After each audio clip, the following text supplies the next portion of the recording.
So hello दोस्तों, I hope आप सभी बहुत ही अच्छे होंगे। आप सभी की तैयारी भी बहुत अच्छे तरीके से चल रही होगी। जैसा कि आप सभी से हमने पिछली वीडियो में भी कहा था, आप सभी की तैयारी में सहयोग करने के लिए आप सभी को प्रीवियस ईयर क्वेश्चन के पेपर को सॉल्व करवा रहा हूं। उसी प्रकार से इस वीडियो में भी कह रहा हूं दोस्तों, आप सभी की तैयारी में सहयोग करने के लिए आप सभी को प्रीवियस ईयर क्वेश्चन के पेपर को सॉल्व करवा रहा हूँ। 1 से 40 क्वेश्चन हम पिछले वाली वीडियो में कर चुके थे और आज हम इस वीडियो में 40 से 80 क्वेश्चन करेंगे। आइए हम अपने क्वेश्चन को बढ़ते हैं दोस्तों, आगे बढ़ते हैं। आप सभी को बाद में सारी बातें बताऊंगा, लेकिन अभी क्वेश्चन की ओर हम लोग ध्यान करते हैं। आप सभी को जैसा हमने कहा था कि यहाँ पे आप सभी को दिख जाएगा, उसी प्रकार से इसमें भी सारी चीज़ें आपको यहीं पे दिख जाएंगी, क्वेश्चन दिख जाएंगे और 4 ऑप्शन दिख जाएंगे। और मैं क्वेश्चन आप सभी को बोलूंगा, आप सभी को स्पेशली यहाँ पे देख के पढ़ के आप सभी को समझ लेना है, ठीक है। तो पहला क्वेश्चन क्या है दोस्तों, द्रव का घनत्व नापने के लिए किस उपकरण का उपयोग किया जा सकता है, किया जाता है। तो हमारा ऑप्शन जो है, आप सभी को ऑप्शन दिख रहा होगा, तो उसमें आप चेक कर लीजिए। उसके बाद मैं आप सभी को आंसर बता रहा हूँ। हमारा डी ऑप्शन जो है वो सही हो जाएगा। डी में क्या है दोस्तों, पिक्नोमीटर, ठीक है। डी पहले का हमारा जो हो गया डी, सॉरी दोस्तों, डी ऑप्शन हमारा सही है, पिक्नोमीटर।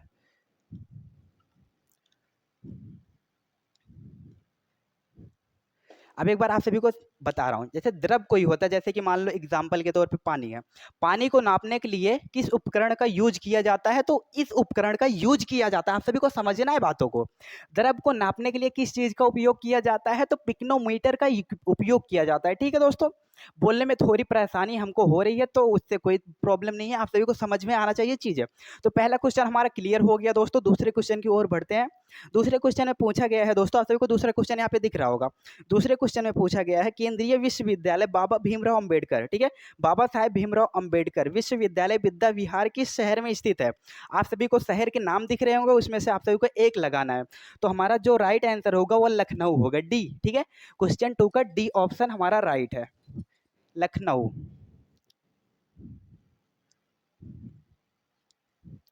देखिए दोस्तों, आप सभी को विवरण नहीं बताऊंगा, क्वेश्चन रहेगा, क्वेश्चन में 4 ऑप्शन रहेंगे, ऑप्शन को सिर्फ मैं बताऊंगा कि ये सही है, आप सभी को उतना समझना है। उसके बाद मैं अगले क्वेश्चन की ओर बढ़ जाऊंगा। अगर विवरण दूंगा तो आप सभी जो है कंफ्यूज हो जाओगे, इसीलिए आपको विवरण नहीं दूंगा, ठीक है। तो क्वेश्चन देखेंगे, ऑप्शन देखेंगे कौन सा सही है, बस हम आगे निकल जाएंगे अगले क्वेश्चन की ओर, ठीक है।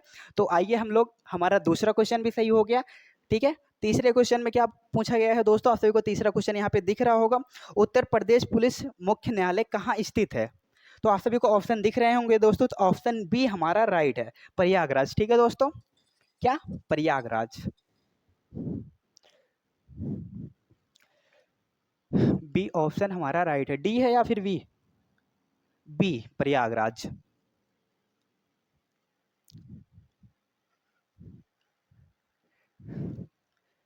पुलिस का मुख्य न्यायालय कहाँ पे है दोस्तों, प्रयागराज में। कन्फर्म होना, ठीक है, कंफ्यूज नहीं होना है।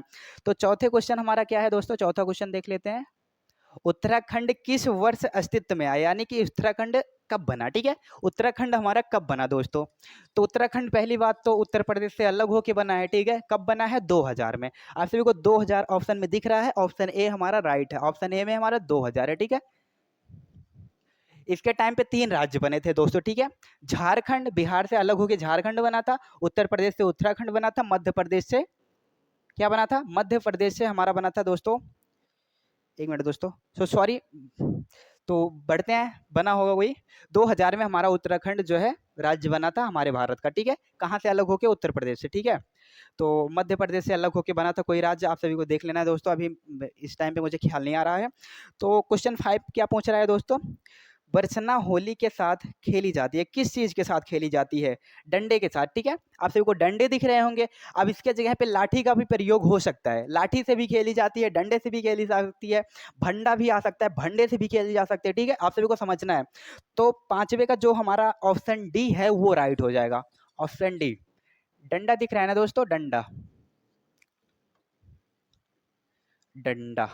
अब यहाँ पे लाठी भी आ सकता है, लाठी, भंडा भी आ सकता है, भंडा। हंसना नहीं है दोस्तों, ये तीनों वर्ड आ सकते हैं, आप कंफ्यूज हो सकते हो कि हमने डंडा पढ़ा था, लाठी आ गया, अब क्या होगा। लाठी आ गया, लाठी पढ़ा था, डंडा आ गया। तो ऐसे हो सकता है, तीनों में से कुछ भी पूछा जा सकता है। तो क्या पूछा गया है, हमारे पांचवा आंसर है, बरसना होली डंडे के साथ खेली जाती है ना, तो डंडे के साथ खेली जाती है, ठीक है। यही पूछा गया है, किस चीज के साथ खेली जाती है, डंडे, लाठी, भंडे के साथ। समझ में आ गया। 6वां क्वेश्चन क्या पूछा है दोस्तों, उत्तर प्रदेश में आयोजित ठीक है दोस्तों, उत्तर प्रदेश में आयोजित कंपली मेला, कंपली नहीं है हाँ, कंपली मेला किस समुदाय से जुड़ा हुआ है? तो आप सभी को समुदाय दिख रहे होंगे, जैन, सिख, ईसाई, बौद्ध। ठीक है, तो जैन हमारा ऑप्शन ए राइट हो जाएगा। ठीक है दोस्तों, देखिए दोस्तों क्वेश्चन पढ़ने में हमें इसलिए दिक्कत होती है क्योंकि हमें वो स्पष्टली दिखता नहीं, एकदम क्लियरिटी के साथ दिखता नहीं है दोस्तों, तो मैं क्या करूं, बिकॉज हम भी तो लिख के देख रहे हैं ना, हम कॉपी में एक बार क्वेश्चन को लिखते हैं, फिर उसको देखते हैं, फिर आपको बताते हैं, फिर आपको यहाँ पे एडिट करके डालते हैं। ठीक है, तो हमें बहुत सारी मेहनत मेहनत करना पड़ जाता है, हार्ड वर्किंग करना पड़ जाता है दोस्तों, तो आप उसको जो है समझिए। ठीक है, तो हमने क्या बताया कि हमारा ऑप्शन जो ए है राइट है। ठीक है, चौथा क्वेश्चन है दोस्तों 6वें का, ऑप्शन ए राइट है, जैन धर्म। ठीक है, जैन धर्म से संबंधित है। सॉरी दोस्तों, 1 मिनट, मेरा मार्कर थोड़ा कम चल रहा है तो दूसरा मार्कर चेंज कर लेता हूँ। 1 मिनट दोस्तों, मेरा मार्कर किधर गया, मिल गया। किस समुदाय से संबंधित है दोस्तों, जैन समुदाय से, यानी कि जैन धर्म से। ठीक है, समझ में आ गया दोस्तों। 6वां क्वेश्चन है ना, 6वें का ए ऑप्शन हमारा राइट है, जैन। ठीक है, जैन समुदाय से संबंधित है। क्या संबंधित है दोस्तों, उत्तर प्रदेश में आयोजित काम्पिल मेला। ठीक है, काम्पिल मेला। ठीक है, काम्पिल मेला किस समुदाय से जुड़ा हुआ है, जैन समुदाय से जुड़ा हुआ है दोस्तों, जैन धर्म से जुड़ा हुआ है। ऑप्शन ए हमारा राइट हो जाएगा, क्वेश्चन सी का, क्वेश्चन 6 का। ओके, तो हमारा 7वां क्वेश्चन क्या है दोस्तों, 1 मिनट, 1 मिनट दोस्तों, आप सभी को कहीं नहीं जाना, धीरे धीरे पढ़ाऊंगा, अच्छे से पढ़ाऊंगा। भारत के कथक नृत्य एक शास्त्रज्ञ हैं, कौन से व्यक्ति हैं दोस्तों, पंडित बिरजू महाराज। ठीक है दोस्तों, तो आप सभी को ऑप्शन देखिए, पहले आप सभी को क्वेश्चन 7 दिख रहा है, क्वेश्चन 7 में जो है 4 ऑप्शन है, ऑप्शन 4 में से जो ऑप्शन सी है पंडित बिरजू महाराज वो सही है। इसमें पूछा क्या गया है, भारत में कथक नृत्य के एक शास्त्रज्ञ। ठीक है, शास्त्रज्ञ कौन है, तो आप सबको डैश जहां दिख रहा है वहां पे क्या बढ़ना है, पंडित बिरजू महाराज। ठीक है, समझ में आ गया दोस्तों। तो हमारा ऑप्शन कौन सा ऑप्शन है दोस्तों, क्वेश्चन 7 का सी, सी वाला ऑप्शन राइट है, पंडित बिरजू महाराज। ठीक है दोस्तों, कंफ्यूज नहीं होना है। पूछा क्या गया है दोस्तों, क्वेश्चन 7 में पूछा गया है भारत के कथक। ठीक है, भारत में कथक नृत्य एक होता है दोस्तों, उसके शास्त्रज्ञ कौन है, तो आपको बताना है पंडित बिरजू महाराज। समझ में आ गया, क्वेश्चन 7 का ऑप्शन सी राइट है। तो क्वेश्चन 8 की ओर बढ़ते हैं दोस्तों, हमारा तो हो गया क्वेश्चन 7। तो क्वेश्चन 8 में लिखा गया है, क्वेश्चन 8 पूछ रहा है दोस्तों, निम्नलिखित में से कौन सा यूपी पुलिस विभाग की चयन प्रक्रिया के चरणों से संबंधित नहीं है। ठीक है दोस्तों, तो भाषा परीक्षण। ठीक है, तो भाषा परीक्षण हमारा डी ऑप्शन है, तो डी ऑप्शन हमारा राइट है, और बाकी जो 3 बच्चे हैं वो चरण से जुड़े हुए हैं। ठीक है, 1 मिनट दोस्तों, डी ऑप्शन हमारा राइट है, भाषा परीक्षण। ठीक है,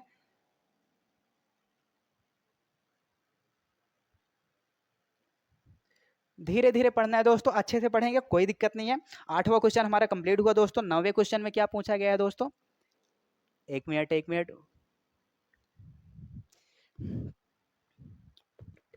एक पौराणिक कथा अनुसार किस देवता ने, सॉरी दोस्तों इसे हम इग्नोर करते हैं, ये काम की चीजें नहीं है।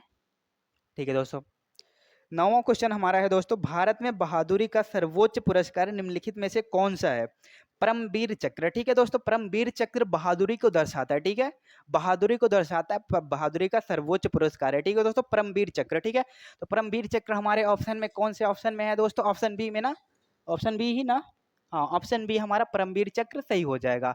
ये वीरता को दर्शाता है, बहादुरी को दर्शाता है। ठीक है दोस्तों, तो परमवीर चक्र, परमवीर चक्र। अब इसमें 4 चक्र दिए हुए हैं दोस्तों, अशोक चक्र, क्रांति चक्र, वीर चक्र। इनका आप सभी को अच्छे तरीके से समझ लेना है।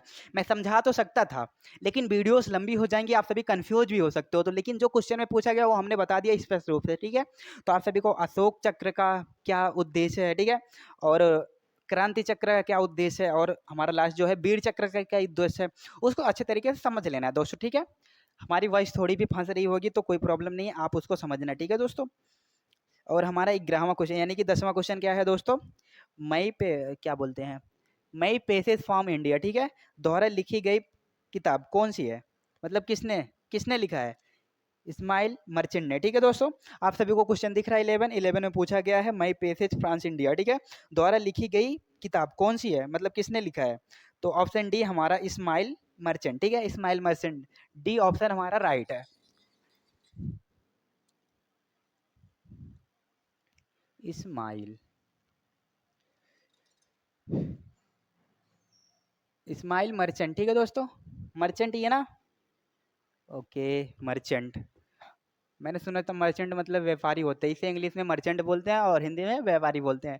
तो दोस्तों इसमें पूछा क्या गया था, आप सभी को हमने बताया, ये हमारे क्वेश्चन 10 में पूछा गया था मई पेसेज फ्रॉम इंडिया, ठीक है, फ्रॉम इंडिया द्वारा लिखी गई किताब जो है वो किसने लिखी थी, इस्माइल मर्चेंट ने, ठीक है, इस्माइल मर्चेंट ने, ठीक है।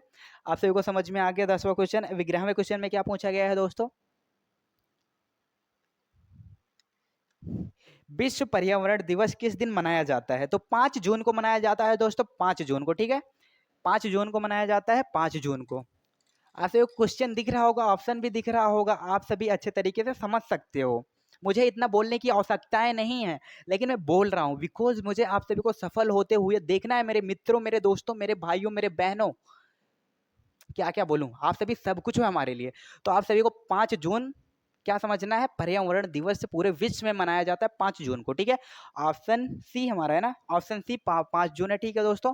तो 5 जून हमारा राइट हो जाएगा। पर्यावरण दिवस किस दिन मनाया जाता है, 5 जून को, ठीक है दोस्तों। तो हमारा 13वां यानी कि 12वां क्वेश्चन कौन सा है दोस्तों, 12वां क्वेश्चन क्या पूछ रहा है, जेट इंजन का आविष्कार किन्होंने किया था, किसने किया था दोस्तों, सर फ्रैंक व्हीटल ने। तो हिंदी के वर्ड थोड़े डिफिकल्ट होते हैं दोस्तों, आप सभी उसके लिए क्या बोलते हैं, क्षमा करना अगर गलती हो जाए मुझे बोलने में, ठीक है। तो 13वां मतलब 12वां क्वेश्चन पूछा गया, आप सभी को दिख रहा होगा मेरे दोस्तों, 4 ऑप्शन दिख रहे होंगे, उसमें से एक ऑप्शन है, कौन सा ऑप्शन है दोस्तों, सर फ्रैंक व्हीटल। तो वही हमारा राइट है, ऑप्शन सी हमारा राइट है ग्रामे का, ठीक है, ग्रामा ही ना, सॉरी दोस्तों, ब्राह्मा ब्राह्मा है, ओके, ब्राह्मा का सी है या फिर वी है, बी। सॉरी दोस्तों, मैं कह रहा हूँ ना, मेरे पास वो सुविधाएं नहीं है कि बोर्ड पे सब कुछ लिखा हुआ है, मैं अच्छे तरीके से स्पष्ट रूप से सारी चीज़ें जान रहा हूँ, नहीं जान रहा हूँ। मुझे कॉपी में लिखा हूँ तो उसमें देखना पड़ जाता है कौन सा ऑप्शन कहाँ पे है, कैसा नहीं ना।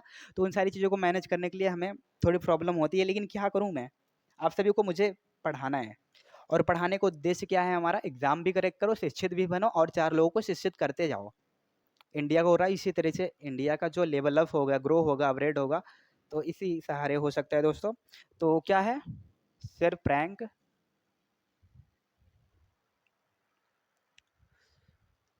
फ्रैंक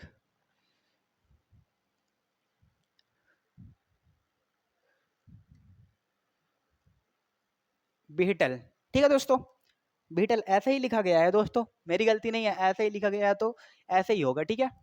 तो क्या पूछा गया था दोस्तों इसमें, जेट इंजन का आविष्कार किन्होंने किया था, सर फ्रैंक व्हीटल ने किया था, समझ में आ गया। तो हमारा 12वां क्वेश्चन, 12वां ही था हमारा ये। हमारा 13वां क्वेश्चन क्या है दोस्तों, क्या पूछ रहा है, आप सभी को दिख रहा होगा दोस्तों, निम्नलिखित में से कौन सा सामाजिक मीडिया नेटवर्क एक सार्वजनिक रूप से सूचीबद्ध कंपनी नहीं है। इसमें पूछ रहा है दोस्तों, निम्नलिखित कुछ कुछ ऑप्शन दिए गए हैं, वो दिख रहे होंगे आप सभी को, निम्नलिखित में से कौन सा सामाजिक मीडिया नेटवर्क, ठीक है दोस्तों, एक एक सार्वजनिक रूप से सूचीबद्ध नहीं है। सूचीबद्ध होने का मतलब दोस्तों क्या है, कि मतलब लिस्टेड नहीं है वो कंपनी, मतलब उस चीज में चढ़ाया नहीं गया है, लिस्टेड नहीं है, उस पर कार्यवाही नहीं हो सकती है, ठीक है, लिस्टेड नहीं है यानी कि सूचीबद्ध नहीं है। तो कौन सी कंपनी है दोस्तों, कौन सा ऐप है, कौन सा सोशल मीडिया है, क्या है, कोयरा। तो ऑप्शन डी हमारा राइट हो जाएगा। क्वेश्चन 13 का ऑप्शन डी हमारा राइट हो जाएगा। ऑप्शन डी में क्या है दोस्तों, कोयरा,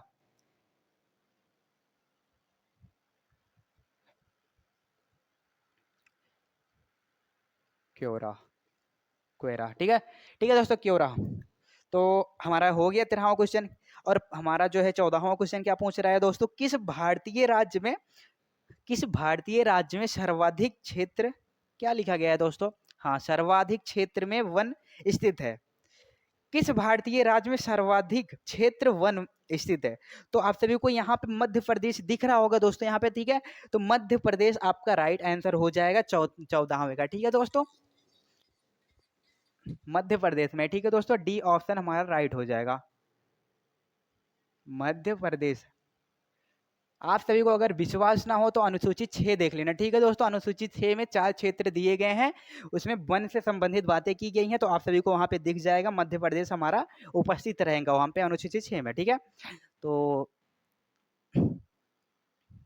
तो हमारा क्वेश्चन 15वां क्या पूछ रहा है दोस्तों, आप सभी को दिख रहा होगा। फिनलैंड की शासकीय मुद्रा क्या है? फिनलैंड की शासकीय मुद्रा क्या है? यूरो, यूरो, यूरो, ठीक है दोस्तों। हमारा ऑप्शन कौन सा है? ऑप्शन डी हमारा राइट है, ऑप्शन डी हमारा राइट है, यूरो, यूरो। पूछा गया है दोस्तों, पूछा गया है फिनलैंड की शासकीय मुद्रा क्या है, तो यूरो फिनलैंड की शासकीय मुद्रा है, ठीक है दोस्तों, समझ में आ गया। अब हमारा 15वां क्वेश्चन क्या पूछ रहा है, यानी कि हमने कौन सी क्वेश्चन की बात की थी? 15वें की तो बात की थी। 16वां क्वेश्चन क्या पूछ रहा है दोस्तों, कौन सी रेखा भारत और पाकिस्तान के बीच की सीमा तय करती है? कौन सी रेखा थी दोस्तों? यहाँ पे आप सभी को रेड क्लिफ रेखा दिख रही होगी, वही हमारा आंसर राइट है, ठीक है दोस्तों। ऑप्शन बी में हमारा रेड क्लिफ रेखा है, तो रेड क्लिफ रेखा हमारी सही हो जाएगी। इन्होंने ही भारत और पाकिस्तान का बंटवारा किया था दोस्तों। कब किया था? 1947 में किया था। किसने किया था? रेड क्लिफ रेखा ने किया था। रेड क्लिफ एक नामक व्यक्ति थे, उन्होंने किया था, तो उन्हों के नाम से ही रेड क्लिफ रेखा बन गई, ठीक है दोस्तों। ओके, तो हमारा बी ऑप्शन है ना दोस्तों, बी ऑप्शन हमारा राइट हो जाएगा। क्वेश्चन क्वेश्चन कौन सा है दोस्तों? 16वां,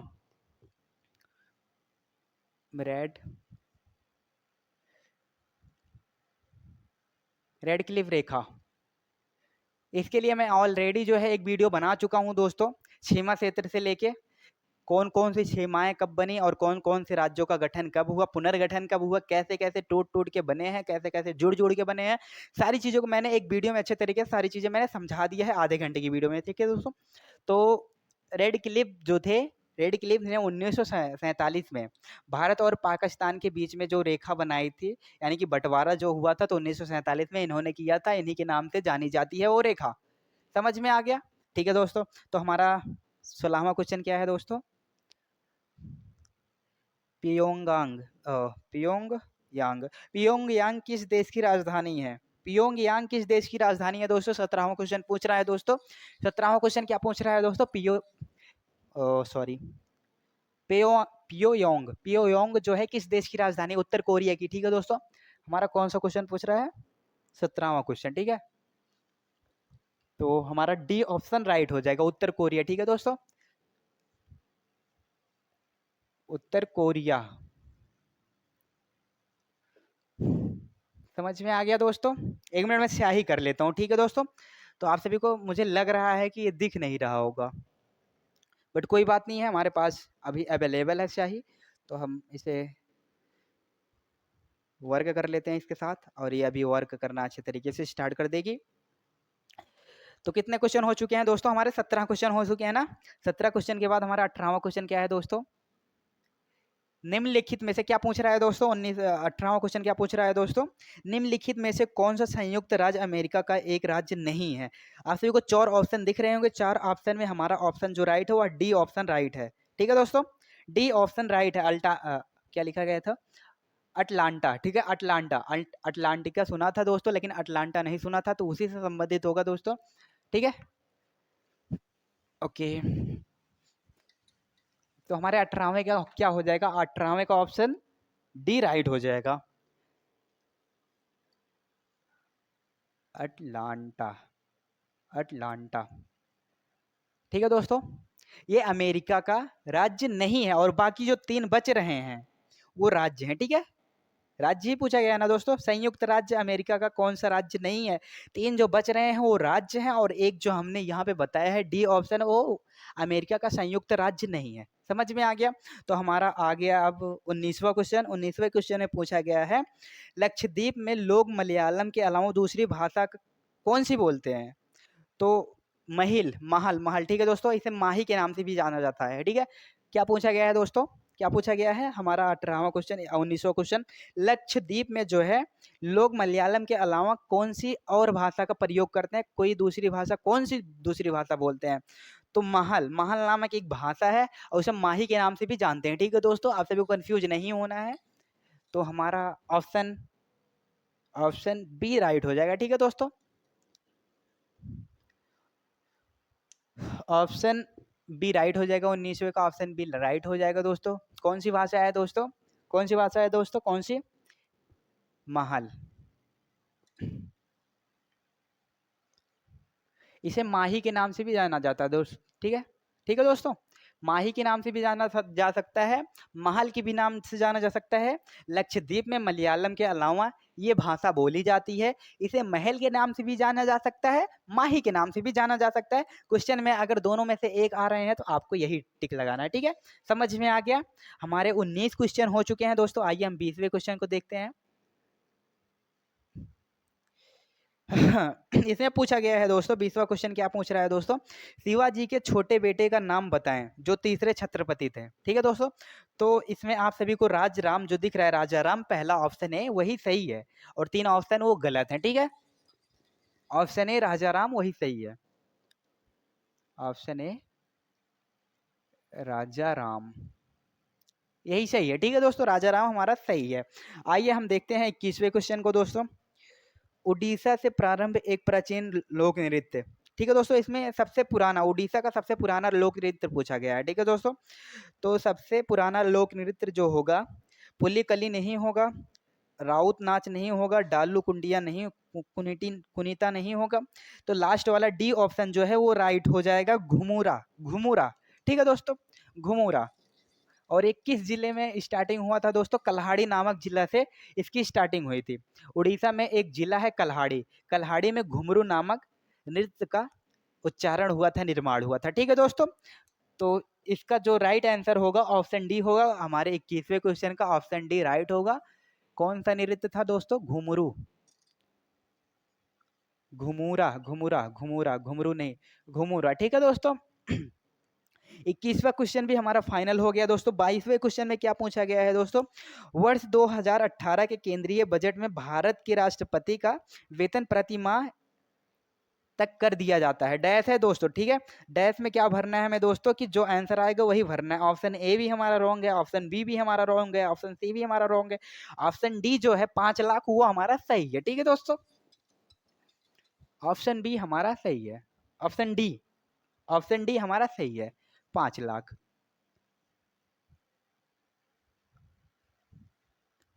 क्वेश्चन समझ में आया था? एक बार आप सभी को फिर से समझाऊंगा दोस्तों। ठीक है, वर्ष 2018 की केंद्रीय बजट। ठीक है दोस्तों, वर्ष 2018 की बात हो रही है, केंद्रीय बजट। ठीक है, भारत में राष्ट्रपति के वेतन की प्रति माह कितना तक थी? पहले तो बहुत कम थी, उसके बाद कितना हुई? 5 लाख हुई दोस्तों। अभी प्रेजेंट टाइम में 2024 का देखा जाए तो 5.9 लाख है। ठीक है, अब यहाँ पे 5 लाख दिखा रहा है, तो 2018 की बात हो रही है दोस्तों। आप सभी को समझना है, कंफ्यूज नहीं होना है।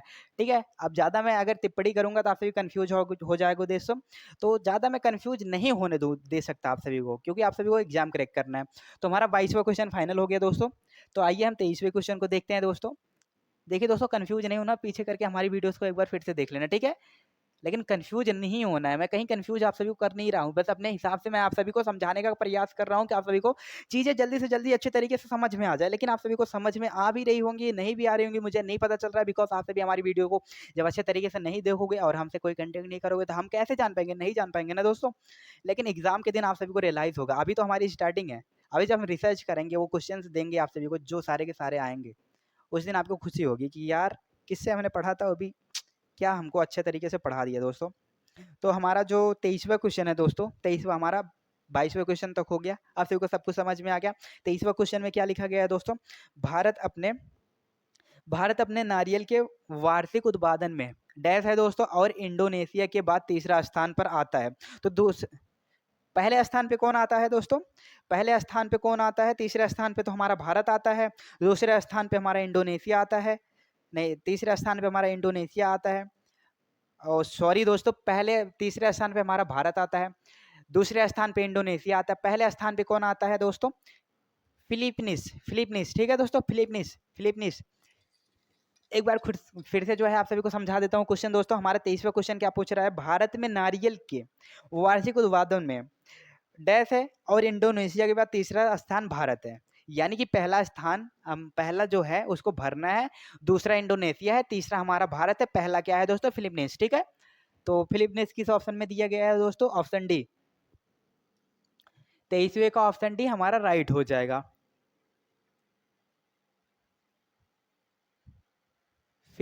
ओ सॉरी दोस्तों, फिलीपींस,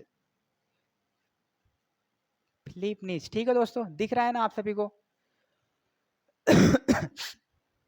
फिलीपींस हमारा 23वां क्वेश्चन अच्छे तरीके से हो गया। आइए अब हम बढ़ते हैं आगे तरीके से। हमारा 23वां क्वेश्चन हुआ दोस्तों। हमारा 24वां क्वेश्चन क्या है, ओके कोई आ रहा है दोस्तों।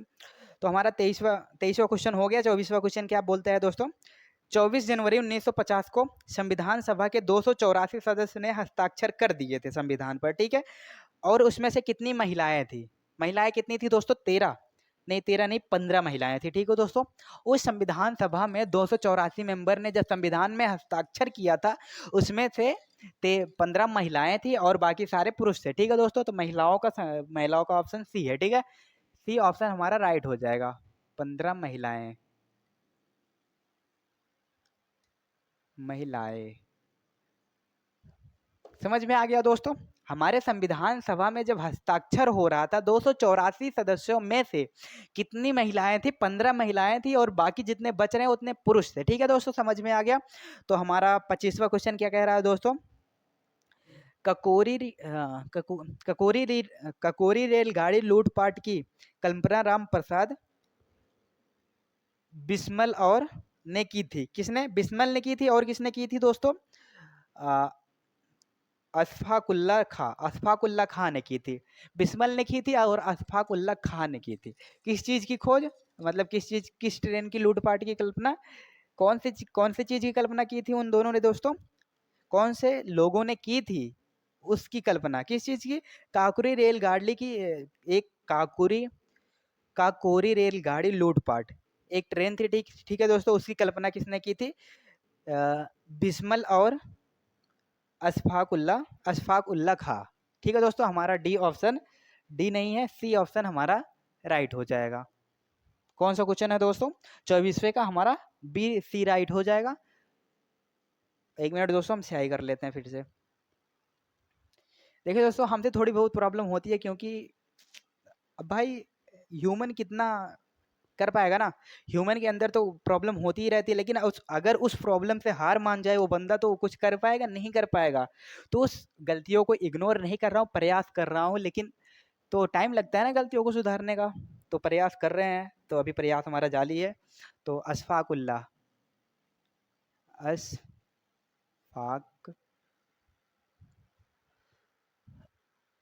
अशफाकुल्ला, क्या क्या नाम होते हैं दोस्तों, मुझे लिखने में बहुत प्रॉब्लम हो रही है।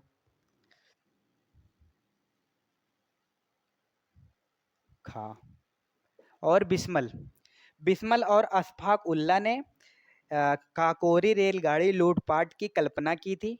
रेलगाड़ी की कल्पना की थी, किसने की थी, बिस्मल और अशफाक उल्ला खां। समझ में आ गया दोस्तों। हमारा 25वां क्वेश्चन क्या कह रहा था, आप सभी को समझ में आ गया। आइए अब बढ़ते हैं हमारे 26वें क्वेश्चन पे। बगरू है, उसके बाद डैश है, बगरू में हाथ की छपाई के प्रसिद्ध केंद्रों में से एक कौन सा है, राजस्थान। ठीक है दोस्तों, राजस्थान हमारा राइट आंसर हो जाएगा, ऑप्शन भी हमारा राइट हो जाएगा। 27वें क्वेश्चन है, पूछा गया है बगरू में हाथ की छपाई के प्रसिद्ध केंद्रों में से एक कौन है, राजस्थान है। ठीक है दोस्तों, बाकी तीनों गलत हैं।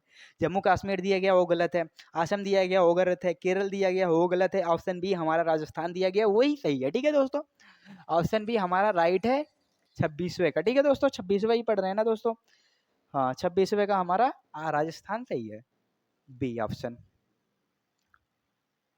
राजस्थान। ठीक है दोस्तों, तो हमारा 26वां है युवा, 27वां देख लेते हैं। देखे 27वां देख ले,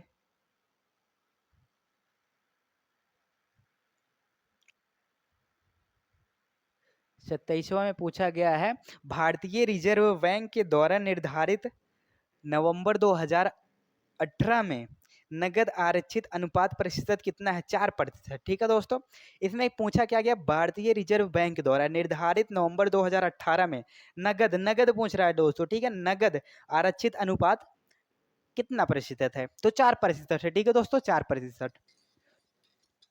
ऑप्शन 27, क्वेश्चन 27 का हमारा सी वाला आंसर राइट हो जाएगा, 4%। ठीक है दोस्तों, 4%। तो हमारा 28वां कोई पूछ रहा है दोस्तों, हवा महल है। ठीक है दोस्तों, तो हमारा 28वां क्वेश्चन आप सभी को दिख रहा होगा, वो क्या पूछ रहा है दोस्तों, हवा महल 1799 में, 1799 ईस्वी में महाराजा द्वारा बनाया गया था। कौन से महाराजा द्वारा बनाया गया था दोस्तों? हवा महल किस राजा द्वारा बनाया गया था? कौन से राजा द्वारा बनाया गया था, वही पूछ रहा। सवाई प्रताप सिंह के द्वारा बनाया गया था। ठीक है दोस्तों, वो महाराजा था। ठीक है, हवा महल के महाराजा कौन थे?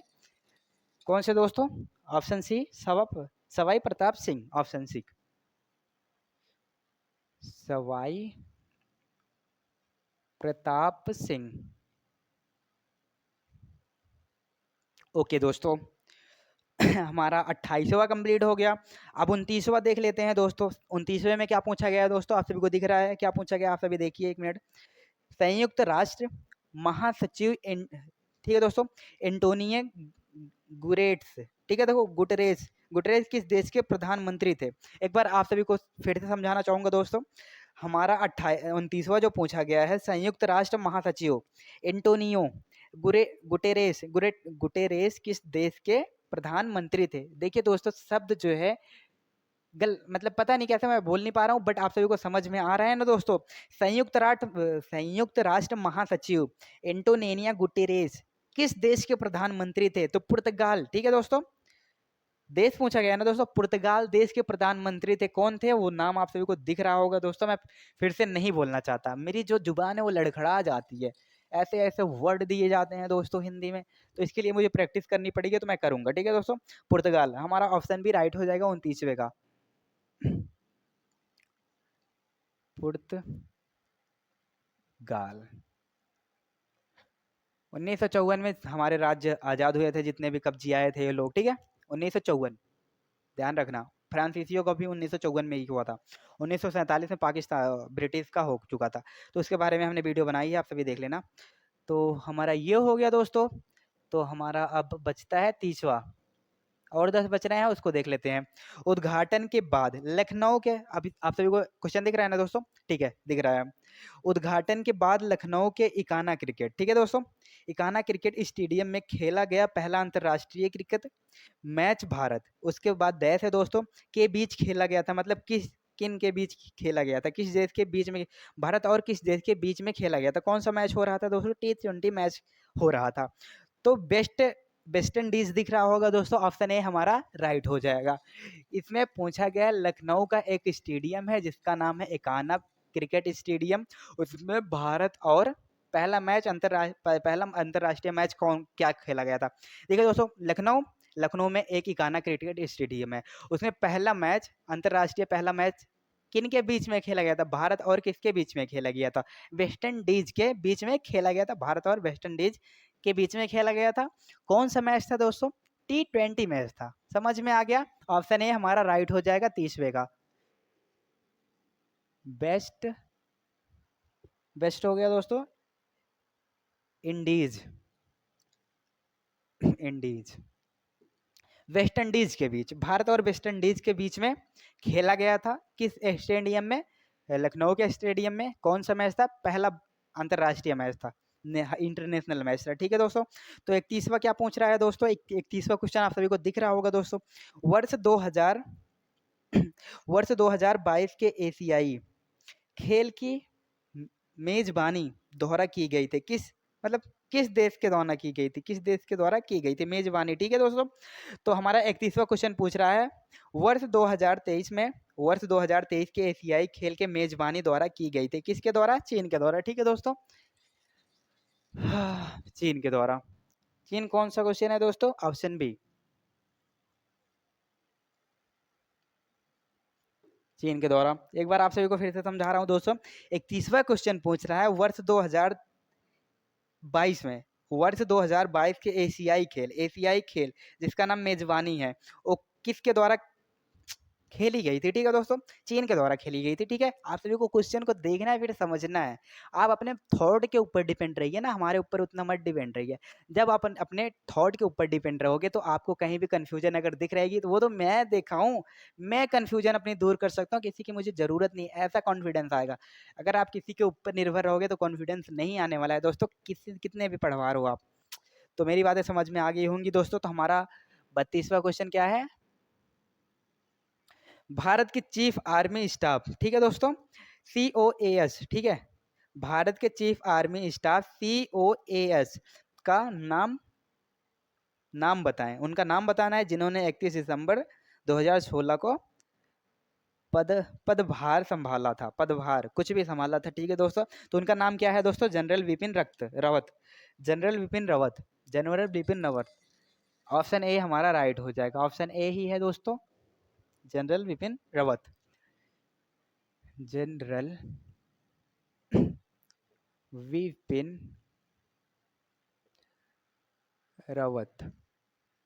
क्या पूछा गया है दोस्तों, फिर से बता दूं, भारत के चीफ आर्मी, ठीक है दोस्तों, उनका नाम बताना है जिन्होंने 31 दिसंबर 2016 को पदभार संभाला था। तो उनका नाम क्या है दोस्तों, जनरल विपिन रावत। समझ में आ गया। तो आइए हम 32वें क्वेश्चन को देखते हैं दोस्तों। 32वें क्वेश्चन आप सभी को यहाँ पे दिख रहे होंगे, क्या पूछ रहा है दोस्तों, नवंबर 2018 में 23वां आसियान, यही तो लिख रहा है, आसियान शिखर सम्मेलन कहाँ आयोजित किया गया था, तो सिंगापुर में आयोजित किया गया था दोस्तों। तो हमारा सी ऑप्शन राइट हो जाएगा, सिंगापुर, ठीक है दोस्तों, सिंगापुर। मार्कर खराब है, दैट्स वाई आई नोट अच्छे तरीके से नहीं लिख रहा हूँ, I am not properly writing, okay, इसीलिए ना यार, दैट्स वाई। तो आप सभी को प्रॉब्लम नहीं करना है, ये मार्कर मेरा थोड़ा एक्सचेंज करना पड़ेगा, मुझे चेंज करना पड़ेगा, ठीक है दोस्तों। तो हमने बताया ना, नवंबर 2018 में 23वां आसियान आसियान शिखर सम्मेलन में आयोजित किसे किया गया था, तो सिंगापुर में आयोजित किया गया था, ठीक है दोस्तों। कहाँ आयोजित किया गया था, सिंगापुर में आयोजित, बोलने में प्रॉब्लम हो रही है। 34वां देख लेते हैं दोस्तों, मानव शरीर का कौन सा अंग इंसुलिन पैदा करता है, ठीक है दोस्तों। तो इसमें यकृत नहीं होगा दोस्तों, लीवर में नहीं होता, अग्नाशय पेनक्रियास में होता है, पेनक्रियास, इंग्लिश में इसे पेनक्रियास बोलते हैं। पेनक्रियास का काम होता है खाना पचाना, अग्नाशय का काम क्या होता है, खाना पचाना। खाना पचाना किस में है हमारा दोस्तों, बी में, ऑप्शन बी हमारा राइट हो जाएगा। कौन सा क्वेश्चन है दोस्तों, 34वें क्वेश्चन का बी हमारा राइट हो जाएगा, अग्नाशय,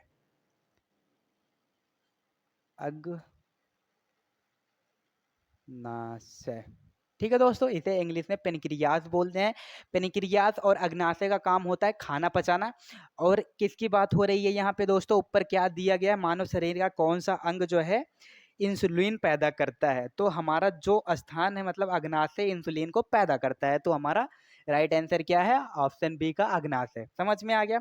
35वें क्वेश्चन को देख लेते हैं दोस्तों, निम्नलिखित में से कौन सा तत्व एक अधातु है जो कक्षीय तापमान पर द्रव अवस्था में रहता है, तो हमारा ऑप्शन बी राइट हो जाएगा दोस्तों, ब्रोमीन, ब्रोमीन, ठीक है दोस्तों। ये केमिस्ट्री का क्वेश्चन मुझे लग रहा है दोस्तों, केमिस्ट्री का है ही, मजाक कर रहा हूं मैं। ब्रोमीन, ब्रोमीन इसमें पूछा गया है। अगर मैं अभी विवरण देना चाहूँ दोस्तों तो आप सभी को दे सकता हूँ, क्वेश्चन को समझा सकता हूँ, लेकिन क्या फायदा है, क्वेश्चन के आंसर को जान दो बहुत है। आप सभी अपने ऊपर डिपेंड रहो यार, जिस दिन अपने ऊपर डिपेंड रहोगे उसी दिन आपका एग्जाम क्रैक होगा, अन्यथा नहीं होने वाला दोस्तों, ठीक है। तो वही कहना चाह रहा हूँ। अच्छा, एक बार आप सभी को समझा दे रहा हूँ, निम्नलिखित जो आप सभी को ऑप्शन दिख रहे हैं, ठीक है दोस्तों, उसमें से बताना है कौन सा तत्व एक आधातु है, ठीक है, कौन सा तत्व आधातु है जो कक्षीय तापमान में, आधातु है, कक्षीय तापमान में अच्छे तरीके से रहता है, और वह द्रव्य है, यानी कि किसी भी चीज में, लिक्विड चीज में है, ठीक है, वो तापमान जो है कक्षीय तापमान का होता है, लिक्विड तरीके का है, आधातु भी है, और कौन सा है वही पूछ रहा है, अवस्था रहता है, कौन सी चीज है वो, ब्रोमीन, ब्रोमीन इन सारी कंडीशनों को वही फॉलो करती है। क्या क्या कंडीशनें हमने बताई, रूम के टेम्परेचर से रहती है, कक्षीय तापमान रहता है उसका, ठीक है, उसको एडजस्ट करती है, और लिक्विड भी है और आधातु भी है, ऐसी कौन सी वस्तु है, ब्रोमीन, ठीक है, समझ में आ गया। लेकिन यही चीजें अगर आप समझोगे तो आप कभी भूलोगे नहीं, हमारे सहायता से समझोगे तो आप भूल सकते हो। तो 35वां क्वेश्चन हमारा हो गया। 36वें क्वेश्चन देख लेते हैं दोस्तों। निम्नलिखित में से, एक मिनट दोस्तों,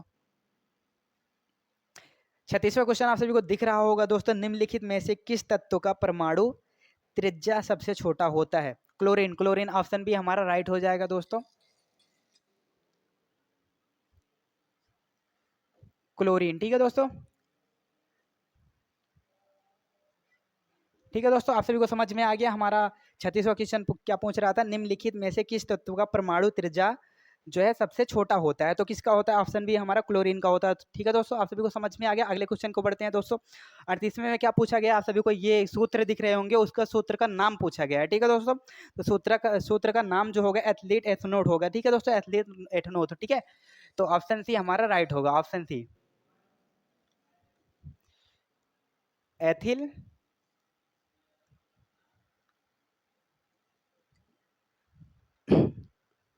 इथोनोट है। ठीक है दोस्तों,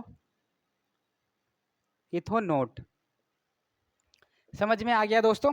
आप सभी को फॉर्मूला जो दिख रहा है, जो सूत्र दिख रहा है, उसका नाम यही है। आप सभी को कंफ्यूज नहीं होना है। ठीक है, तो हमारे हो गए कितने क्वेश्चन दोस्तों? 37 क्वेश्चन। 3 क्वेश्चन हमारे बच रहे हैं, तीनों को आइए अच्छे तरीके से समझ लेते हैं। ठीक है, ये थोड़ा हमारे राजाओं महाराजाओं से संबंधित है, तो ये आप सभी ध्यान से सुनना। ठीक है दोस्तों, तो हमारा 18वां क्वेश्चन जो है, मतलब हमारा 38वां क्वेश्चन जो है दोस्तों, वो है, आप सभी को दिख रहा होगा दोस्तों, किस भारतीय शासक ने, एक मिनट दोस्तों मैं यही लिख के, किस भारतीय शासक ने भारत में विदेशी नीति का शुरुआत किया था? तो कौन से शासक थे दोस्तों जो विदेशी नीतियों का शुरुआत किए थे हमारे भारत में?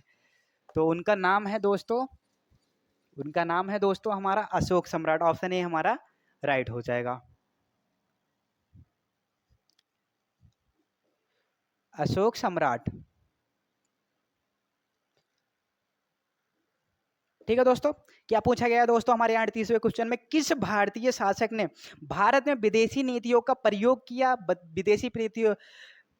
विदेशी नीतियों की शुरुआत की, यानी कि प्रवेश किया, यानी कि स्टार्टिंग हुई दोस्तों, तो किसने की थी? अशोक सम्राट ने किया था। ठीक है, समझ में आ गया। हमारा 38वां क्वेश्चन हो गया। 39वें क्वेश्चन में क्या पूछा गया है दोस्तों? किस भारतीय राजा ने सुभाष चंद्र बोस को आजाद हिंद फौज को सौंपा? यानी कि ये आजाद हिंद जो थी, उनको किसके द्वारा सौंपा गया सुभाष चंद्र बोस को? तो आप सभी को ऑप्शन दिख रहे होंगे दोस्तों, तो ऑप्शन का जो हमारा होगा तो ऑप्शन बी हमारा राइट होगा, बी। ओके दोस्तों, ऑप्शन बी भारतीय जनता द्वारा, भारतीय जनता द्वारा। ठीक है दोस्तों, क्या पूछा गया है 39वें क्वेश्चन में दोस्तों? किस भारतीय राजा ने सुभाष चंद्र बोस को आजाद आजाद हिंद फौज को सौंपा था? तो किन लोगों ने मतलब सौंपा था दोस्तों? भारतीय जनता वाले लोगों ने सौंपा था। ठीक है, समझ में आ गया। और हमारा 40वां क्वेश्चन है संविधान से संबंधित। संविधान के किस अनुच्छेद से भारत को धर्मनिरपेक्ष राज्य से घोषित किया गया है? मतलब कौन से अनुच्छेद हैं, किस अनुच्छेद से किस अनुच्छेद तक इसको सुरक्षित किया गया है, बताया गया है धर्मनिरपेक्ष है हमारा भारत? तो हमारा ऑप्शन ए राइट हो जाएगा। ऑप्शन ए में क्या बताया गया है दोस्तों? अनुच्छेद 25 से, अनुच्छेद 25 से 28 तक, 25 से 28 तक सुरक्षित किया गया है कि इसको धर्मनिरपेक्ष, यानी कि बताता है आप जब 28 to 28 लिखा हूँ, सॉरी 25 से 28 तक जब आप पढ़ोगे उसमें बताया गया धर्मनिरपेक्ष हमारा भारत है। सारी व्याख्याएं आपको 25 से 28 अनुच्छेद तक आपको देखने को मिल जाएगी। तो हमारी वीडियोस मतलब आई होप सारी चीज़ें आप सभी को समझ में आ गई होंगी दोस्तों। तो हमारे 40 के क्वेश्चन 40 कंप्लीट हो गए। 40 उस वीडियो में कंप्लीट किए थे, 40 इस वीडियो में कंप्लीट किए थे। टोटली 80 क्वेश्चन हो गए दोस्तों। ध्यान से देखना, अच्छे तरीके से देखना है, समझ में आएंगी चीज़ें। ठीक है, अच्छा समझ में आएंगी चीज़ें, आप सबको टेंशन नहीं लेना है दोस्तों। आराम से पढ़ना है, अच्छे तरीके से पढ़ना है, ध्यान से पढ़ना है। अपने ऊपर डिपेंड होके पढ़ो ना दोस्तों। हमारे ऊपर डिपेंड होके पढ़ोगे तो हम जो पढ़ाएंगे वो पढ़ोगे, लेकिन आप अपने ऊपर डिपेंड होके जब पढ़ोगे तो आपको चीज़ें बहुत ही अच्छे तरीके से समझ में आएंगी, और वो जो चीज़ें होंगी ना आपको लाइफ टाइम तक रहेंगी, और हम जो समझाएंगे वो हमारे लिए हम अपने हिसाब से अच्छा समझाएँगे, आपके हिसाब से गलत भी हो सकता है, आप समझने में भूल भी कर सकते हो। तो आप अपने हिसाब से सारी चीज़ों को समझने की कोशिश करो। जितना भी हमने पढ़ाया है दोस्तों, जितने भी 40 क्वेश्चन 80 क्वेश्चन हमने करवाए हैं, उनको अच्छे तरीके से हमने करवाया अपने नज़रिए से। लेकिन आप उस अपने नज़रिए से पढ़ोगे, अच्छे तरीके से समझ के पढ़ोगे, तो आप एग्ज़ाम में स अच्छे तरीके से करके आओगे। लेकिन आप अगर प्रैक्टिस नहीं करोगे अच्छे तरीके से, तो फिर आप नहीं कर पाओगे। लेकिन मैं कहता हूँ, आप मेहनत करते रहो, आपको ज़रूर से ज़रूर सफलताएँ मिलेंगी और आपका ये एग्ज़ाम ज़रूर से ज़रूर कल क्लियर होगा दोस्तों, सेलेक्ट हो जाओगे, आप जॉइनिंग भी करोगे और अपने मम्मी-पापा का सीना चौड़ा करोगे। तो चलते हैं दोस्तों, हम अगली वीडियो में 40 क्वेश्चन के साथ फिर मिलेंगे। प्रतिदिन 40 क्वेश्चन हम लोग करेंगे 30 मिनट की वीडियोज़ में। आप सभी को हिरासना नहीं है, आलसपन नहीं करना है, 40 क्वेश्चन आपको रोज़ करवा रहे हैं, आप करिए। और मैं अभी थोड़ा करवा रहा हूँ, मतलब अभी प्रीवियस ईयर क्वेश्चन पेपर करवा रहा हूँ दोस्तों, ठीक है? अभी प्रीवियस ईयर क्वेश्चन पेपर आप सभी को करवा रहा हूँ। क्यों करवा रहा हूँ? बिकॉज़ अब बताऊँगा नहीं किस ईयर का करवा रहा हूँ, लेकिन करवा रहा हूँ वही। और जिस दिन आपको हम जीके के अच्छे-अच्छे सवाल, मतलब जीके के अच्छे-अच्छे प्रश्न, क्वेश्चन आप सभी को पढ़ाना शुरू करेंगे, उस दिन आप सभी कहोगे, यार ये तो आना ही आना है। फिर आप सभी उस चीज़ का इंतज़ार करिए। तो मिलते हैं दोस्तों अगली वीडियो में 40 क्वेश्चन के साथ फिर। ऐसे हम बहुत सारे क्वेश्चन करेंगे, हम लोग को अब की बार क्रैक करना है तो क्रैक करना है। जब तक तोड़ेंगे नहीं दोस्तों, तब तक छोड़ेंगे नहीं। जय हिंद।